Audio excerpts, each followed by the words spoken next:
এক ছিল জঙ্গলের রাজা সিংহ। প্রতিদিন সে শিকার করে জঙ্গলের সব প্রাণীদের ভয় দেখাতো। হরিণ, খরগোশ, বানর সবাই 11 কেউ ভয়ে পাচ্ছে। সব প্রাণী মিলে ঠিক করলো, প্রতিদিন একজন করে প্রাণী নিজে থেকেই সিংহের কাছে যাবে, যাতে কেউ মরতে না হয়। ছোট্ট খরগোশ ধীরে ধীরে হাঁটছে, মুখে চিন্তার ভাব।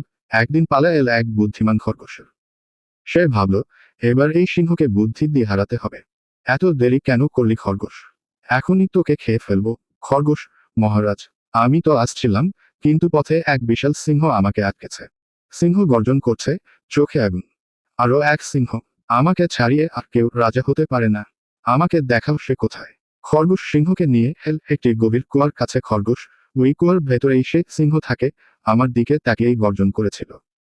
সিংহ নিচে তাকায়, নিজের প্রতিবিম্ব দেখে মনে করে অন্য সিংহ আছে। সিংহ গর্জন করে কুয়ায় ঝাঁপ দিল, কিন্তু নিচে শুধু পানি। ছোপাত। খরগোশ হাসছে। অন্য প্রাণীরা খুশি হয়ে তাকে অভিনন্দন দিচ্ছে। সব প্রাণী খরগোশকে ধন্যবাদ দিল। তাদের জঙ্গল আবার শান্ত হলো। খরগোশ জঙ্গলের পথে হাঁটছে, আকাশের সূর্য ডুবে যাচ্ছে। শিক্ষা, শক্তি নয়, বুদ্ধি সবচেয়ে বড় শক্তি।